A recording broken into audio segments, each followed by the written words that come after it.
ก็สิประมาณนี้เลยเงินที่บ่เพิ่นให้เบิ่งก่อนหน้านั้นเนาะพี่น้องเนาะ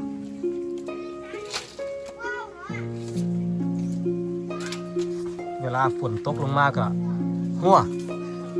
ลุญาติพุ่นญาติพี่นอนกับบ่รับบ่เป็นอยู่ว่านอนเลยแหละยามฝนอยู่บ่ได้เลยเพราะว่ามันเปื่อยมาเลยพี่น้องไอ้ใบตองคอเปื่อยมาละโอ้โหสภาพมึงเฮือนกันเลยพี่น้องไอ้ประมาณนี้แหละเนี่ยโอ้ระวังเด้อระวังทับหัวเลยมันเปื่อยเมื่อละมันล่นเมื่อละนี่โอ้ลงแล้วมาออกเลยมาออกให้เมื่อเลยละเมื่อเขาเจ้า10 เมตรให้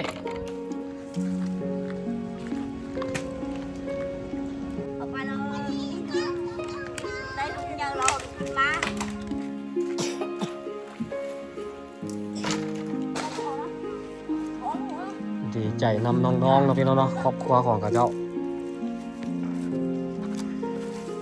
ถ้าผมมีผู้ใหญ่ใจบุญหรือว่าผู้ใหญ่ใจดีนะพี่น้องเนาะสมทบทุนร่วมกันนะพี่น้องเนาะช่วยเหลือครอบครัวของเขาเจ้านี่เขาเจ้าก็จะบ่มีทางที่จะได้เงินหลังใหม่น้องเอ้ยคาดว่าน่าจะอยู่เงินหลังเก่านี่แหละบ่ฮู้ว่าเมื่อใดจังสิซ่อมสิแปลงสิบำรุงเอาจนเท่าที่เบาเพิ่นเบิ่งนี่น่าจะแบบว่าพุ่นแหละจนมันหักพุ่นละบ่เพิ่นว่าเพราะว่าก็เจ้าบ่ได้เฮ็ดบ่ได้ซ่อมมันเด้แต่นี่ก็ยังเปื่อยมาเลยน้องไม้นี่เพิ่นขอบใจหลายๆเด้อที่ไว้ใจแล้วก็เชื่อใจบ่เพิ่นอาจจะซาเด้เนาะพี่น้องเพราะว่ามันตั้งแต่ปีกายนี่เนาะพี่น้องเนาะประมาณเดือน8เดือน7เดือน8เดือน9บ่เพิ่นเริ่มรู้จักกับครอบครัวนี้แล้วก็เริ่มมีคนให้ความช่วยเหลือให้คนเริ่มมีคนให้ความช่วยเหลือแล้วก็ให้การช่วยเหลือมาเนาะคนละ5 ละ 10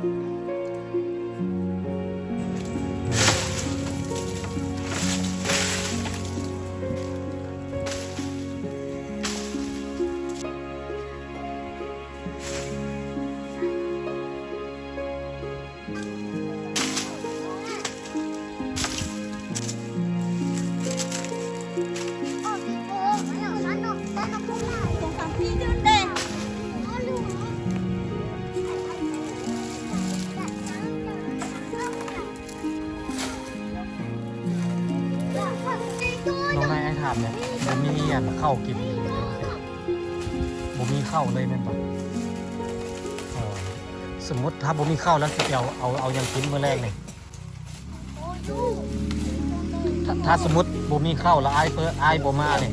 อ้ายบ่ได้เอาเงินให้นี่คือมื้อนี้นี่อ้ายบ่มานี่บ่ได้กินสิพาน้องกินหยังบัดนี้บ่กินหยังเลย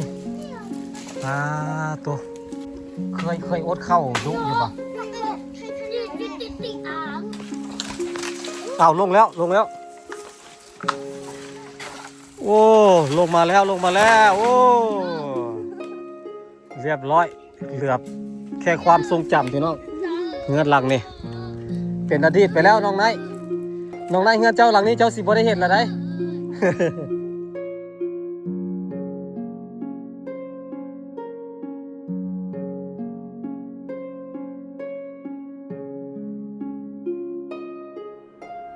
กับสบายดีพ่อแม่พี่น้องเมื่อสุขเลยเนาะตอนนี้บ่เพิ่นสิเดินทางไปบ้านปากเที่ยวพี่น้องบ่เพิ่นก็บ่ได้ไปบ้านปากเที่ยวโดนพี่น้องเอ้ยโดนแท้โดนว่าล่ะพี่น้องเอ้ยเป็นเดือนแล้วมั้งบ่เพิ่นบ่ได้ไปเนาะเพราะว่าบ่เพิ่นกลับบ้านพี่น้องกลับบ้านแขวงขมวนหากะมานะพี่น้องบ่เพิ่นหากะมาแล้วก็เลยมื้อนี้ก็เลยมีภารกิจไปเฮ็ดเฮือนนั่นแหละพี่น้องเอ้ยเพราะว่าเจ้าของเฮือนของคนที่ว่าเพิ่นจะเฮ็ดแล้วก็หลายๆคนที่เพิ่นช่วยเหลือมานั้นก็เจ้าบ่ยอมมางเฮือนพี่น้องบ่ยอมมางเฮือนบ่ฮู้ว่าเป็นหยังบ่ฮู้ว่าขี้คร้านมางบ่หรือว่ามางแล้วบ่มีบ่อนอยู่บ่เพิ่นก็บ่แน่ใจเนาะที่สำคัญเลยก็คือเขาเจ้าบ่ยอมมางบ่เพิ่นก็เลยสิไปเบิ่งแล้วก็จะให้เขาเจ้ามางเพื่อจะนายสร้างเขาเจ้าที่เขาเจ้าจังสิได้ไปเฮ็ดเฮือนให้ได้นะพี่น้องถ้าเกิดบ่มางเฮือนนี่มันก็เฮ็ดบ่ได้เพราะว่าเจ้าของเงินบ่ยอมมางเฮือนเพิ่นก็มีมากไม้ไปฝากนายสร้างเพิ่นเนาะ แล้วเพื่อนก็ตัดปัญหาด้วยการซื้อเต็นท์พี่น้องเอ้ยซื้อเต็นท์อันหนึงไปให้กับเจ้าเนาะให้กับเจ้าพ่อได้กางเต็นท์แล้วก็พ่อได้อยู่ได้ช่วงนี้มันบ่มีฝนบ่ได้น่าจะนอนได้อยู่ดอกพี่น้องเอ้ยกางซ้ำซาอยู่ไปก่อนแล้วก็ซ้ำซาให้นายสร้างเพิ่นยกตั้งเสายกโครงมุงหลังคาพี่น้องพอมันอยู่ได้นี่ตอนนี้เพิ่นก็อยู่ที่บ้าน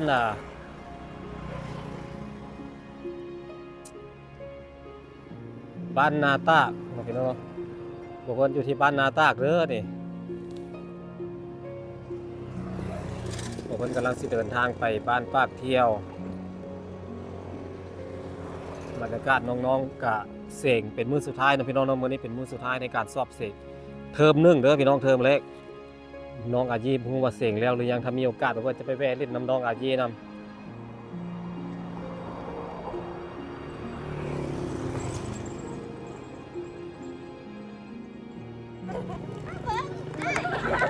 ระหว่างการเดินทางก็มาเจอผู้สาวน้อยพี่น้องระวังรถเด้อ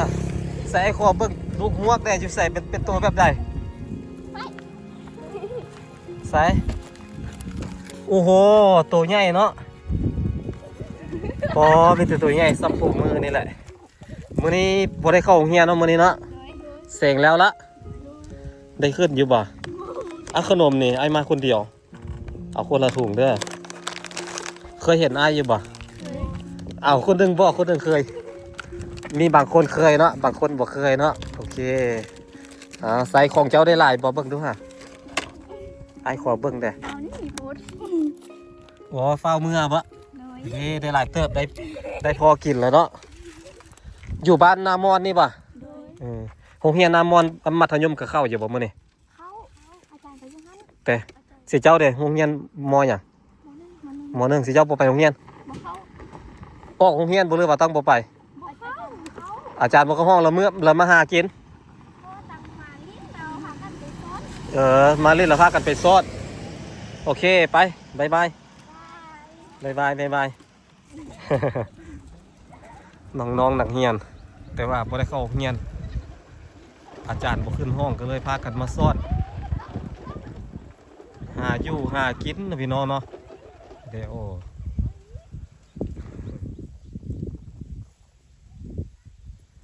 โอ้บรรยากาศคักขนาดเลยพี่น้องเลยหาซ่อนลูกฮวกก็พอได้อยู่ได้กินได้อยู่นี่มาฮอดนี่พัดว่ามาน้อยหน้าคาดว่าน่าจะถึงมาต่ำมาต่ำรถต่ำเนาะพี่น้องเนาะโอ้ยบ่รอดแท้ๆแล้วแบบนี้บ่รอดดอกไอ้ว่ะรถเหยียบบ่ว่าเป็นรถหยังโอ้รถเหยียบรถโซนรถจักร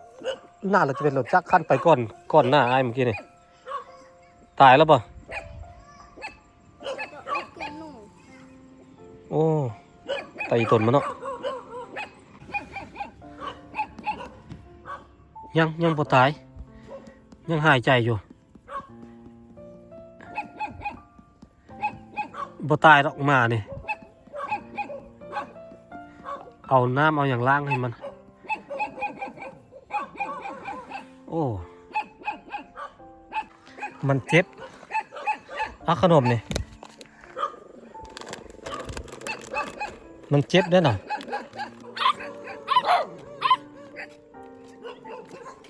ขนม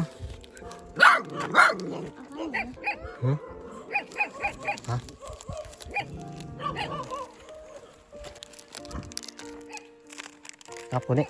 โอเคเอามันไปไว้เฮือนอุ้มได้ป่ะจับได้อยู่ป่ะโอ้ไตตดเนาะเจ็บบ่ตายหรอกบอกเพื่อนว่ามานะน่าจะบ่ตายหรอก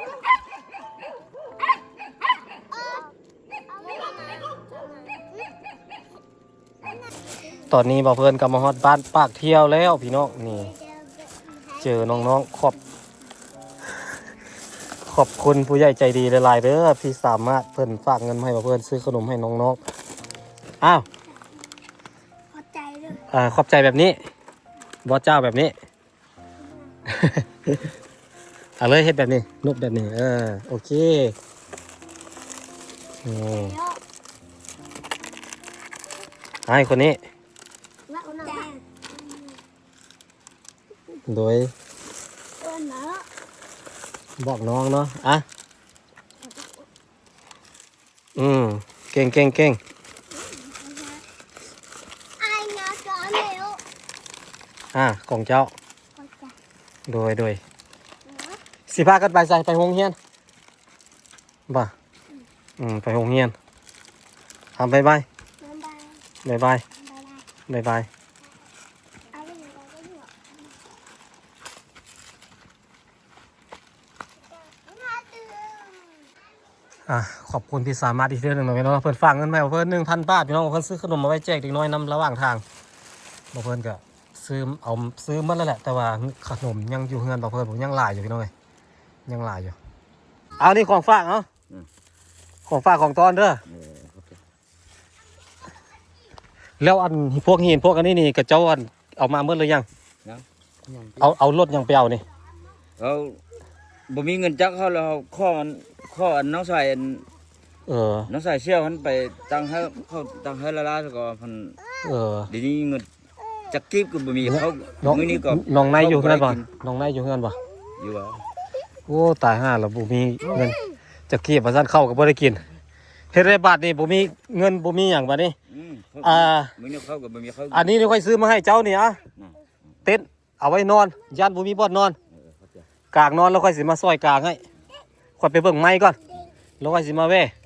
ไป ชิชลามิโอ 去，不菜。ลองนั่นมือขันน้องเจเลี้ยงเขาก็เอาเลยนี่ก็ต้องให้เหลือก่อนแล้วพอ อันนี้มาของข้า ว่างเลยนะ ให้มาให้ตีอันนี้ไปเถอะอาชัวแต่ห้าเส้น เจ้าไปมางหัวอันนี้เขา เข้ามาอ้วเฮ็ดน่ะ เขามาบอกแล้วป่ะ อ๋ออันนี้อ่ะ ฮะ เข้ามาอันนี้ไว้เราล้ำไปปลา โอ้แม่ อันนี้มานี่จนช้า ก็ต้องถาม อันนี้บุรักใคร สงหมดเลย ก็ต้องถาม ต้องถาม อันนี้ เขา บุ ก่อ รั น กใครเหรอ เออ ข้าแต่ห้าเส้นเหลือของปลาอันนี้เขาอาชัวเนี่ยเขาค่อยรับคนเหมือนนู้นเหรอของปลานึงเขาปลานึงเขาอันนี้ไปเนาะเหมือนมีเนื้อของเขา ลิ้นหมาจีเลยโย เขาบุรักใคร ปลาตัวโอดวมันยั่วน่ะ เขาบุรักใครเหรอห้าเส้นเหรอขั้นว่าอันนี้น้อยเลย เอาอันสิเจ้ามางหัวนี่เจ้าของเงินกับเจ้าฮู้หรือยัง เขาบ่ได้ฮู้เด้ เจ้าของหัวน่ะ เขาบ่ได้ฮู้เด้ อ่ะบ่ฮู้ก็จะเฝ้ามางเลย อย่าเดี๋ยวได้ต้องหัวหน่อยนะเหรอ คันบ่ฮู้แล้วจะเฝ้ามางหัวเขา เมียนะ เขามันสิผิดกัน บ่บ่ฟังนะ แบบว่า อันนี้เขาบุรักใครอันนี้เขาเล่านะ อันเหล่านี้ อืม นั่นน่ะล่วงละเมิดน้อยนึงแต่ว่าอันถ้าเจ้าของเข้ามาเจอเข้ามาเห็นเราเฮ้ยเรานี่เป็นผู้ชายเราคอยเว้าเข้าว่า อืม สิมังนี่สิบ่มีบนอยู่เราเฮ้ยเข้าหันนโยบายเฮ้ยเข้าหันเที่ยวอยู่นี้ก่อนเราถ้าเฮาเฮ็ดเวลาเฮ็ดเงินนี้แล้วเราเข้าจึงแปลงมาเฮ้ย อ๋อ เว้าสินี้เราผู้ชายเราเว้าให้เข้าหันเราเฮ้ยเข้าหันเข้าใจเราเข้าบ่ให้เฮานะอืม อืม กันมาเหล่านี่ว่าบอกให้บ่ฮู้เมียมังเองสิเราเขาสิหายเลย แม่นแล้วแม่นล่ะ อืม เขาสิให้แล้ว เขาบุรักใครอันนี้ บ่ขายก็ต้องถามเว้ากับเขาก่อนเจ้าของหัวเขาก่อน ค่อยลมค่อยว่าคันเขาว่าบ่นั้นเราจึงค่อยมังเจ้าของเข้ามาแล้วมังนำกันจึง แม่น อันนี้มังผู้เดียว เขามางผู้เดียวเขายังบ่ฮู้ ต้องหัวขนาดนั้นแล้วล่ะ ท่าเขาก่อนนี่นะค่อยสิเว้าต้องท่าเขาก่อนเขาสิขายหรือบ่ขายก็เขาบ่ฮู้หรือว่าบ่ฮู้หรือว่าเป็นของเขาหรือบ่เป็นของเขาก็ยากเฮาหั่นน่ะบ่ต้องเฝ้ามาง เมียนะเมียบ่ บ่ต้องไปเฝ้ามางของเขา เพราะว่าหัวเขาเฮ็ดแล้ว บ่ เดี๋ยวมันสิผิดกันมันสิผิดใจกันนะ คืนนั้นน่ะมันมั่งผู้เดียวนะมันมั่งผู้เดียวแล้วเขาก็คันเขาสิเว้าก็ผิดกัน อืม กูบุรักใครบักใครกูเขาว่านี่คือ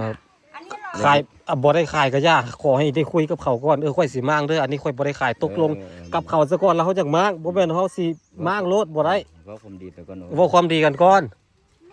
บ่แม่นว่าเฮาจักมางแล้วมางโลดบ่ได้จะมาเขาสิผิดกันอีกผิดเถียงกันอีก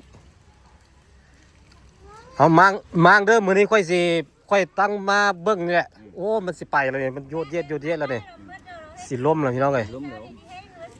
เอาเฮ็ดคันจากได้เฮือนดีเฮือนงามเลย ฟังความเด้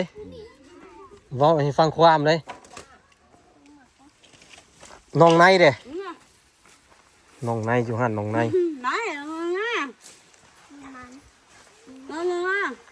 nó như khó cùng đất không biết là hết cái gì đây hết như là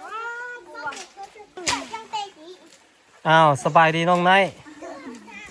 ไปใส่มาเจ้าฮะเบาลาวบ่ได้เลยเนาะไปอยู่น้ำเบื่อยแต่มีคนฝากเงินมาให้เจ้านี่ได้ยินพ่อเจ้าว่าบ่มีฮอดข้าวกินว่าซั่นบ่มีข้าวกินแต่เนี่ยเอาโดยมีคนฝากเงินมาให้ตั้งแต่เดือน8เดือน9แล้วเจ้าบ่อยู่อ้ายก็เลยบ่ได้เอาให้ถ้าให้เจ้ามาอ้ายก็เลยจะเอาให้อ้ายเอาให้แม่เจ้า100,000แล้วมื้อนั้นน่ะเงินเจ้าหั่นแหละเอาไว้ซื้อข้าวซื้อน้ำกินซื้อของอยู่ของกินบัดนี้สิเจ้าสิมื้อแรกนี่นอนไสมื้อแรกนี่ นั่งนี่แล้วก็สิเอาเพิ่นบัดไป ไปคุมทางพุทธ มุงอยู่หั่นแล้วก็นอนไปส นี่เต้นค่อยเอาให้เนี่ยเดี๋ยวค่อยสิกลางให้เดี๋ยวค่อยสิซอยกลางให้นี่เด้สิเจ้าน่าจะกลางบ่เป็นเดี๋ยวค่อยสิกลางซอยนอนได้หมดเลยอัน3 4 5คนอ่ะนอนนี่ก็ได้นี่มันจังบ่มียุงเงินก็โยดเยดโอดเอ็ดแล้วพี่น้องเอ้ยเนี่ยมันเซไปเซมาอยู่ดิโอ้โหก็สิประมาณนี้เลยเงินที่บอกเพื่อนเอาให้เบิ่งก่อนหน้านั้นเนาะพี่น้องเนาะ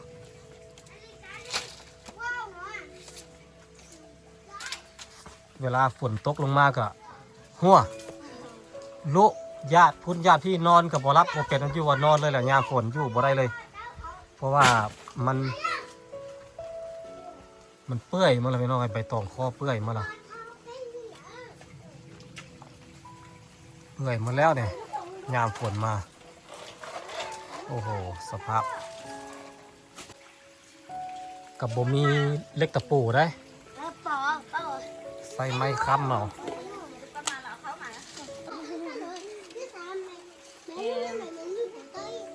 น้องนายมาได้จากมือละ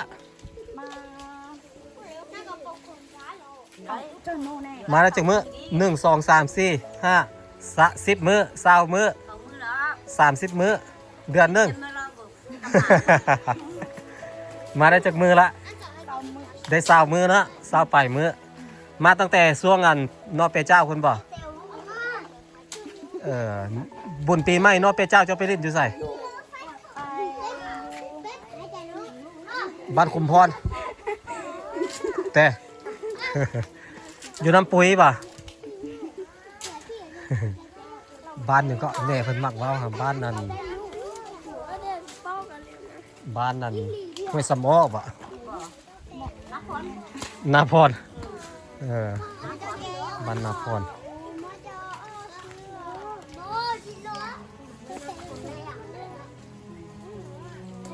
เมื่อวานนี้จะไปให้ป่ะเมื่อวานนี้ไปให้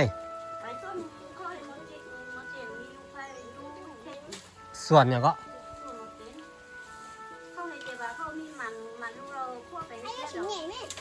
ไปหับจ้างเขาปะบอลตรงไหนเขาให้มือเท่าไหร่วันนี้ที่บจักเบาเลย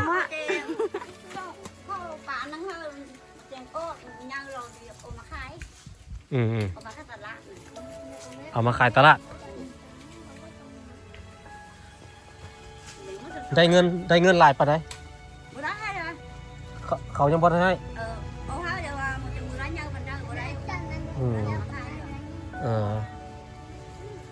ไปน้ำเศร้าได้ยังเลยนี่ไอ้พวกนี้บ่อยากบ่อยากคิดสภาพเลยน้องพี่น้องเจ็บเป็นเด่นด้วนเสียดอะไรรักษากันแบบไหนอะไรคันบ่มีเงินมีคำเนี่ยแล้วนี่มึงเฮือนกันเลยพี่น้องไงประมาณนี้แหละนี่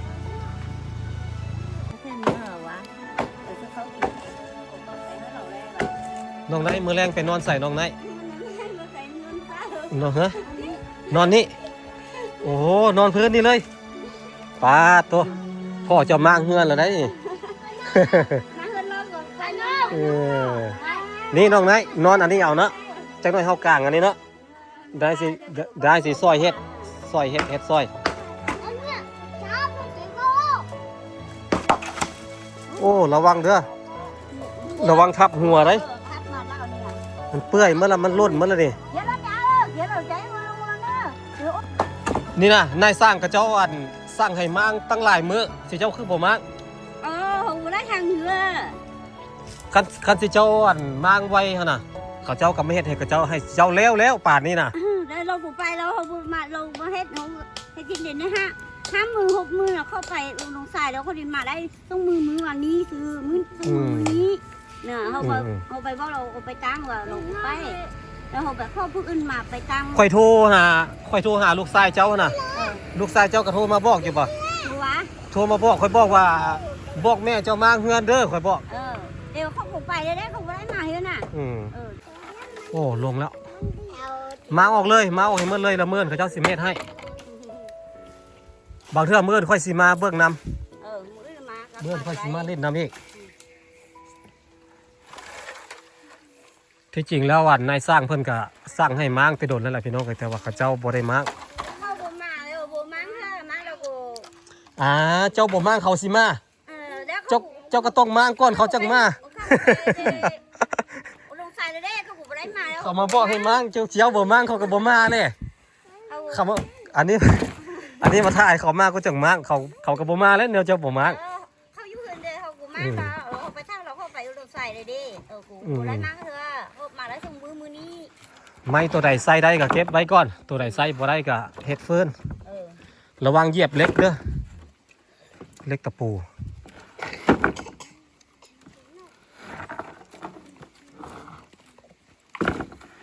ไปได้ปีใหม่ลูกไผ่กับมาลูกเคยกับลูกชายกับมาเฮ้ยบ่แม่นลูกเคยกับลูกสาวกับมาอยู่ป่ะ มาได้2 คน ผ่าสร้างนะ มาลูกเคยผ่าสร้างนะมันก็มาแต่ มาว่ามือเด้อเจให้หืนอยู่เขาบ่เขามา แต่เมื่อได้สิเฮือนแล้วสิให้เขามาเบิ่งน้ำ บ่ได้เฮ็ดเนาะมือเด้อเฮ็ดเด้ไม่อยู่กูย่าบ่มีเพิ่มมาติดนำแต่เขาคงคือไปเฮา ลูกเคยเจ้าอยู่บ้านผ่าสร้างไหนค่อยก็ฮู้จักฮู้ล่ะมันก็มาเล่นเฮือนค่อยเหมือนนั้นค่อยก็ยังบอกค่อยถามละ บ่ได้ตัวมาเราเขาก็เว้าเขามาไปกูเฮ็ดอยู่ไม่กูเดี๋ยวไม่ย่าเราบ่ได้ไล่คนให้กับไล่กู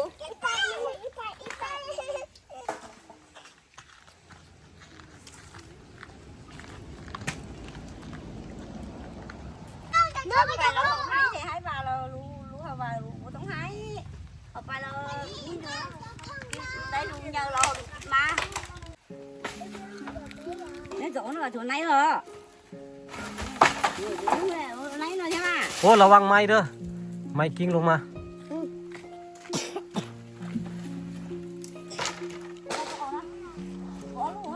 ดีใจนำน้องๆเนาะพี่น้องเนาะครอบครัวของกับเจ้าถ้าบ่มีผู้ใหญ่ใจบุญหรือว่าผู้ใหญ่ใจดีนะพี่น้องเนาะสมทบทุนร่วมกันนะพี่น้องเนาะช่วยเหลือครอบครัวของกับเจ้านี่กับเจ้าก็จะบ่มีทางที่จะได้เงินหลังใหม่น้องเอ้ยคาดว่าน่าจะอยู่เงินหลังเก่านี่แหละบ่ฮู้ว่าเมื่อใดจังสิซ่อมสิแปลงสิบำรุงเอาจนพอเท่าที่เบาเพิ่นเบิ่งนี่น่าจะแบบว่าพุ่นแหละจนมันหักพุ่นละบ่เพิ่นว่าเพราะว่าก็เจ้าบ่ได้เฮ็ดบ่ได้ซ่อมมันเด้แต่นี่ก็ยังเปื่อยมาแล้วนี่น้องไม้นี่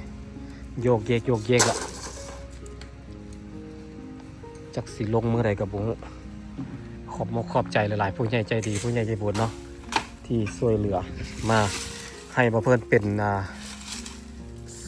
ธุระให้บ่เพิ่นเป็นผู้ยิบยื่นส่งต่อให้เนาะพี่น้องเนาะแบ่งปันความสุขเอาบุญนำกันพี่น้องเอ้ยเพิ่นขอบใจหลายๆเด้อที่ไว้ใจแล้วก็เชื่อใจบ่เพิ่นอาจจะซาเด้เนาะพี่น้องเพราะว่ามันตั้งแต่ปีกายนี่เนาะพี่น้องเนาะประมาณเดือน8เดือน7เดือน8เดือน9บ่เพิ่นเริ่มรู้จักกับครอบครัวนี้แล้วก็เริ่มมีคนให้ความช่วยเหลือให้คน เริ่มมีคนให้ความช่วยเหลือแล้วก็ให้การช่วยเหลือมาเนาะคนละ5 ละ 10มันซาเพราะว่าหนึ่งก็คือมันเป็นช่วงที่นายสร้างเพิ่นก็เป็นคนในหมู่บ้านถ้าสิไปจ้างสร้างบ้านอื่นมันก็ยุ่งยากพี่น้องจ้างบ่สู้เขาจ้างกันสร้างคนบ้านเดียวกันนี่ดีกว่า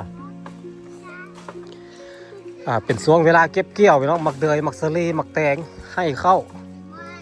แล้วก็ต่อมาก็เป็นมักตาวอีกบัดนี้บัดพอแล้วมักตาวแล้วบัดก้าวเข้าสู่บนปีใหม่ได้บัดนี้มันก็เลยเฮ็ดให้ซาเฮ็ดให้ล่วงให้ซาก็เลยตกมาเป็นปีนี้แทนพี่น้องไงปี2026แทนตอนนี้ก็เดือน1แล้วพี่น้องเนาะวันที่16 17ละมื้อนี้บ่เพิ่นก็ได้กลับมาอีกเทื่อนึงกลับมาเบิ่งกลับมาติดตามนะพี่น้องเพื่อที่จะคุยกับนายสร้างแล้วก็เบิ่งเรื่องไม้เรื่องตอกแล้วก็มาบอกให้ครอบครัวของน้องนายนี่มางเฮือนออกเพราะว่าถ้าบ่มางมันนายสร้างก็สิมาเฮ็ดให้บ่ได้เพราะว่านายสร้างเพิ่นบ่มางให้เด้เพิ่นรับเฮ็ดอย่างเดียวเพิ่นบ่รับมางนะพี่น้องเพิ่นรับเฮ็ดให้ครอบครัวก็เจ้าเฮ็ดเองมางเองก็ดีมกดีใจพี่น้องไงเพื่อนกันเลยดีมกดีใจแทนน้องๆแล้วก็ครอบครัวของกระเจ้าถึงว่ากระเจ้าจะบอกค่อยอันนั้นปานใดก็ย่าเนาะอีตนสงสารเด็กน้อยคนหลายกว่าบ่มีเงินอยู่แล้วเรากำลังสิทำการมางเงินระวังด้วยด้านแต่ฮักทับของเราเพื่อน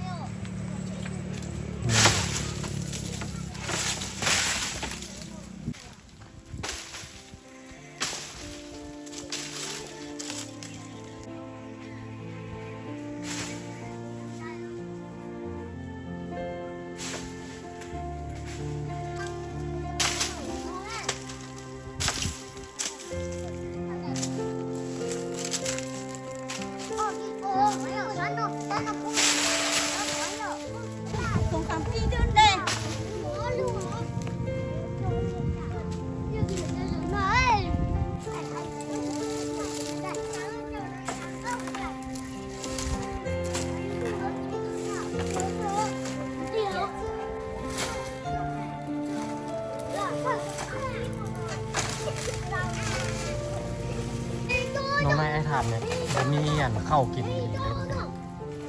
บ่มีข้าวเลยแม่นปะอ๋อสมมติถ้าบ่มีข้าวแล้วสิไปเอายังกินมื้อแรกนี่ถ้าสมมติบ่มีข้าวแล้วอ้ายบ่มาเนี่ยอ้ายบ่ได้เอาเงินให้เนี่ยคือมื้อนี้นี่อ้ายบ่มาเนี่ยบ่ได้กิน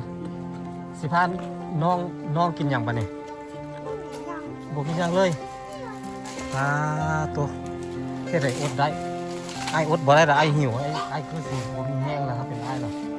หิวข้าวเคยอดบ่น้องนายเคยอดข้าวดุอยู่ปะเราบ่ฮู้ภาษาลาวเคยแบบว่าบ่ได้กินข้าวนี่นะเคยบ่ได้กินข้าวนี่นะมีหลายเทื่ออยู่ปะบ่ฮู้ภาษาลาวบ่เข้าใจแม่นปะค่อยสิถามน้องนายนี่ค่อยถามน้องนายว่าปั่นได้กินเลยเด้อมีแต่น้องชายคนกินเนาะเด็กน้อยกำลังกินกินเมื่อเรายังเตยง่ายอ่ะนี่ค่อยสิถามน้องนายนี่คันมือนี่ค่อยบ่มานี่ค่อยบ่มานี่บ่มีข้าวกินแม่นบ่สมมติบ่มีข้าวกินแล้วสิเฮ็ดได้พาลูกกินหยังบัดนี้ผู้นั้นไปเห็ดยังเราเห็ดไปหืนเราผู้นั้นเขากินแต่น้ำโอ้กินแต่น้ำอดเอาอันค่อยถามน้องนายว่าเคยอดข้าวนี่เคยบ่ได้กินข้าวนี่หลายเทื่ออยู่บ่มื้อทำไปเช้าหัวเช้าได้แต่มื้อละตลอดเนาะอดมื้อกินมื้อได้ดีผมทำไปเฮ็ดผมบ่ได้เขากินเลยมื้อก่อนนี้เลยเมื่อเราผู้สาวนี่อันนั้นนี่อันสมมติตั้งแต่เลี้ยงลูกมานี่รู้มาเขาเฮ็ดนะได้4 ปีนี่ปีนี้เขาบ่ได้ให้ซื้อเขาบ่ให้กูปกตินี่เด็กน้อยนี่คือน้องนายนี่ บ่ได้กินข้าวนี่มีหลายอยู่บ่มีตลอดแม่นบ่ มีมา มีตลอดมีมาตลอดเนาะบ่ได้กินข้าวกินน้ำเพราะว่าข้าวหมดบ่มีข้าวกินเนาะ อืม อืม แต่ ไปหาหยังกินหาเพือกหามันหาหัวต้งหัวตาว ไปโอเด้หมอปีมาค่ายแต่ละเด้โอนยศเด้ คล้ายๆคือแบบว่า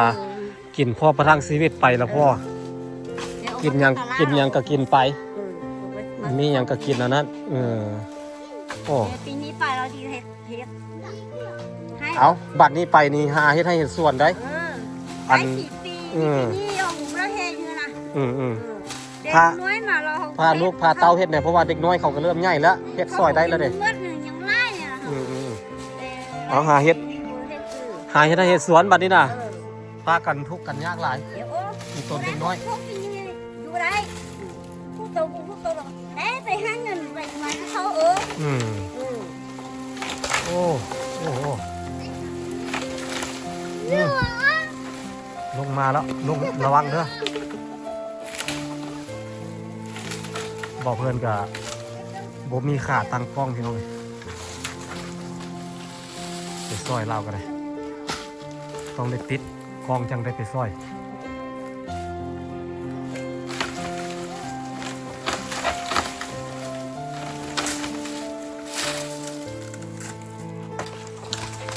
เอาลงแล้วลงแล้ว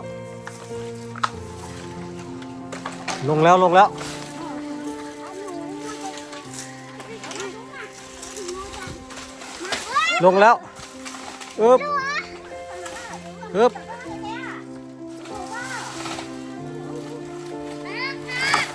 โอ้ลงมาแล้วโอ้เรียบร้อยเหลือบแค่ความทรงจำพี่น้องเงื่อนหลังนี่เป็นอดีตไปแล้วน้องนายเฮือนเจ้าหลังนี้เจ้าสิบ่ได้เห็นละได้ เจ้าสิได้เห็นเฮือนหลังใหม่ได้บัดนี้ฮะดีใจบ่น้องนายสิได้เฮือนหลังใหม่ดีใจอยู่บ่สิได้เฮือนหลังใหม่นี่ได้อยู่เฮือนหลังที่มันบ่มีน้ำฝนบ่หัวใส่หัวแล้วได้ดีใจบ่ดีใจเนาะฝนสิบ่หัวใส่หัวแล้วสิได้เงินดีเงินงามเงินแน่นหนาถาวรอยู่แล้วบาทนี่พี่น้องเอ้ยดีมกดีใจน้ำน้องๆขอบใจ FC ทุกๆคนที่ยื่นมือเข้ามาช่วยเหลือน้องพี่น้องเนาะเราเพิ่นก็ดีใจที่ได้เป็นส่วนหนึ่งในการสร้างความดีในครั้งนี้พูดแหละจนกว่าเฮ็ดเงินแล้วบอกเพิ่นจะสรุปได้ซ้ำใดหรือว่าพอหรือว่าเหลือน้องพี่น้องถ้าเกิดว่าบ่พอเพิ่นก็จะสรุปไปเรื่อยๆนะพี่น้องเนาะถ้ามันบ่พอหรือว่ามันเหลือเพราะว่างบตอนนี้อยู่กับเบาเพิ่น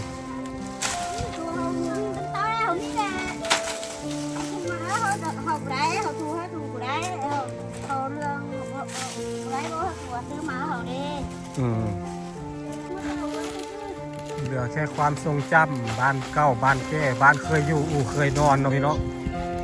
ไปละทิมไปกับอดีตแล้วเด้อบัดนี้อันใดที่มันคืนขมขึ้นปีใหม่ฟ้าใหม่เปลี่ยนเฮือนหลังใหม่ก็ขอให้พบเจอแต่สิ่งดีๆให้โชคให้หมานให้มีเขาอยู่เขากินให้ได้ให้ส่วนให้มันได้มันดีเด้อบัดนี้เด้อ